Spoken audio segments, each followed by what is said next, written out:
Good morning সবাইকে। কেমন আছো সবাই?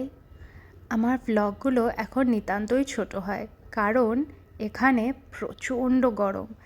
আমাদের ঘরে ফাইনালি এসিটা আবার লাগানো হচ্ছে। যতবারই লোক ডাকা হয় ততবারই লোক আর আসে না। কাল রাতে ও বানিয়েছিল চিকেন কোপ্তা কারি, এবং সেটাই একটুখানি রয়ে গেছে। আজকে ওটাই ও লাঞ্চে নিয়ে যাচ্ছে। আর মাঝখান দিয়ে কেটে নিয়েছে, কারণ মাইক্রোওভেনে গরম করেছে, তাই প্রচণ্ড খুব ভালো হয়েছিল খেতে এটা। আর আমার ব্রেকফাস্টে ছিল ব্রেড অমলেট। আজ অফিস থেকে আসার পর একটা হেলদি সন্ধ্যাবেলার খাবার বানায়ও, খুবই ভালো ছিল খেতে, এবং ভীষণ কম তেল দিয়ে একটা দারুণ জিনিস বানায় চিকেনের এটা, এবং এটা আটা দিয়ে বানিয়েছেও, খুবই ভালো খেতে হয়েছিল।